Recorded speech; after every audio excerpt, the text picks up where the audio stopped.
NISM exam clear करना चाहते हैं, अगर आप जानना चाहते हैं कि सेबी का रजिस्ट्रेशन करने के लिए कौन सा एग्ज़ाम ज़रूरी है, अगर आप जानना चाहते हैं कि NISM होता क्या है, तो इस वीडियो को ध्यान से देखें। Hello friends, welcome to AV investment. Myself Aanchal, your friend, your guide in your NISM 15 series. इस सीरीज़ में हम जानेंगे कि अगर आप सेबी का रजिस्ट्रेशन लेना चाहते हैं तो क्या क्या ज़रूरी है। तो सबसे पहले अगर आप सेबी का रजिस्ट्रेशन लेना चाहते हैं तो आपको NISM का एग्ज़ाम देना पड़ेगा। अब ये NISM क्या है? NISM है national institute of securities market. ये एक एजुकेशनल इनिशिएटिव है जो कि सेबी के द्वारा लिया गया है। तो NISM सेबी की एक रेगुलेटेड बॉडी है जो NISM का जो RA का एग्ज़ाम रेगुलेट करती है।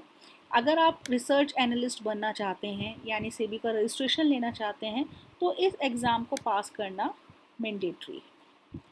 तो इस एग्ज़ाम का क्या स्ट्रक्चर रहता है?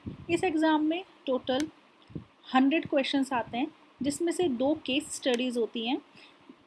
Total around 4 questions each case study में आते हैं। टाइम आपके पास 2 आवर्स का रहता है। हर सही आंसर के बदले आपको 1 मार्क्स मिलेंगे, बट अगर आप गलत आंसर देते हैं तो yes there is a negative marking of 0.25 marks. Passing criteria है इसका 60 मार्क्स। आपको इस एग्ज़ाम में पास होने के लिए 60 मार्क्स लाने ज़रूरी हैं, 60 मार्क्स इन टोटल। ठीक है।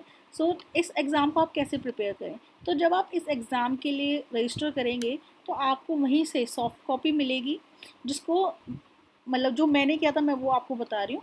तो आपको जो बुक मिलेगी वो सॉफ्ट कॉपी में मिलेगी और उस बुक को आप एटलीस्ट 2 टाइम्स स्टडी करेंगे। एटलीस्ट 2 टाइम्स, ज़्यादा बार पढ़ लें बहुत अच्छी बात, पर एटलीस्ट 2 बार आप उसे अच्छे से पढ़ेंगे, क्योंकि एग्ज़ाम्स में न्यूमेरिकल्स बहुत आते हैं तो आपको उसकी अच्छे से प्रैक्टिस करनी है। सारे फार्मूलाज को अच्छे से लर्न करना है सो दैट आप अच्छे से कर सकें। उसके बाद हर चैप्टर को पढ़ने के बाद आप उसका रिवीजन करें। उस रिवीजन के लिए आप मॉक टेस्ट कर सकते हैं जो कि आपको हमारे चैनल पे फ्री ऑफ कॉस्ट मिलेगा। आपको हर चैप्टर के बाद आना है, वीडियो देखनी है, उसमें बहुत सारे क्वेश्चंस होंगे उस चैप्टर से रिलेटेड, तो इससे आपका रिवीजन भी हो जाएगा। अब आप ये सोच रहे ये सब काम में तो बहुत टाइम लगेगा। नो, जो मैंने किया मैं वही आपके साथ शेयर कर रही हूँ। 1 month is like more than sufficient अगर आप फुल डेडिकेशन से करते हैं। लाइक सीरियसली आपने सही सुना, 1 month is more than sufficient. But उसके लिए ना आपको क्या करना होगा, आप अपना पहले एग्ज़ाम स्केड्यूल कर लें, जिससे कि आपको पता रहे कि आपके पास 1 महीने का टाइम है। तो आपको पता है 1 महीने बाद एग्ज़ाम है तो आप और अच्छे से प्रिपेयर करेंगे। But 1 month is like more than sufficient. इस एग्ज़ाम में टोटल 13 चैप्टर्स हैं। ठीक है, हर चैप्टर का ये वेटेज यहाँ पे मेंशन किया हुआ है। वो थ्योरी है या प्रैक्टिकल वो यहाँ पर मेंशन है। तो जो मोस्ट इम्पॉर्टेंट चैप्टर्स हैं वो है इकोनॉमिक एनालिसिस, इंडस्ट्री एनालिसिस, ये financial analysis, valuation of principal and legal and regulatory framework. ये जो 5 चैप्टर्स हैं ये हमारा सबसे ज़्यादा वेटेज रखते हैं।